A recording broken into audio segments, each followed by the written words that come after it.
Sometimes the curtains are just blue has set us so far back as a population, it's not even funny.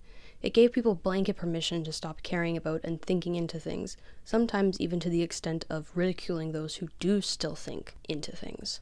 The internet has conditioned us to expect instant gratification, and that's not our fault. It's by design. Really, it's no wonder generative AI has taken off the way that it has. Why would I take the time to hone a skill when the computer could paint the picture for me? People forget that creativity is a muscle. You use it, or you lose it.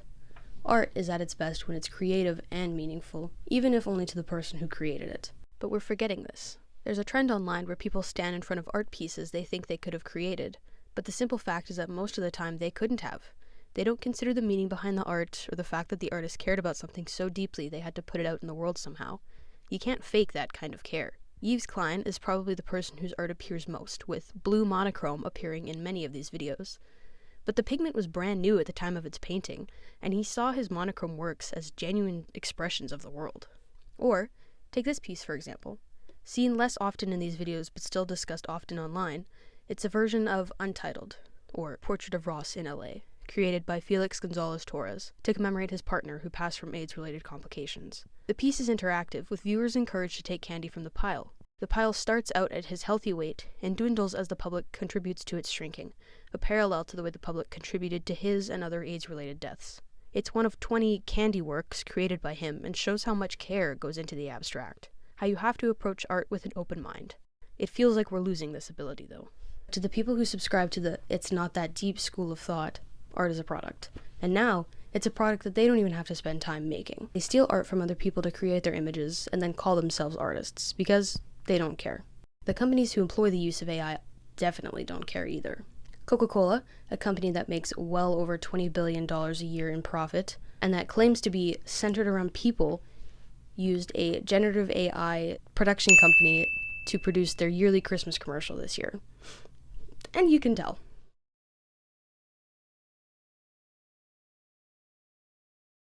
They'll say that it's to keep up with the times and technology, but we all know what it is. They don't care about art or people.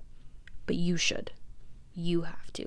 That being said, it's easy to stop caring, and it starts early too. When's the last time you heard of an elementary or middle school kid flunking a grade?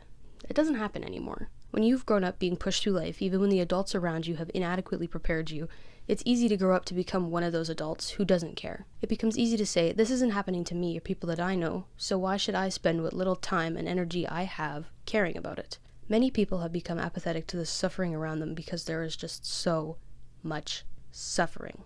And this isn't to say I blame these people. This is exactly what our cultural environment has been leading us towards. And it's exactly where the CEOs and politicians in charge want us. A population that doesn't care about each other is much easier to manipulate. In our post-COVID world, we've already shown each other that we are more than willing to sacrifice others for our own comfort. When you've got a population that's so wholly consumed by themselves, it's easy to get away with things. We're a people drowning in grief.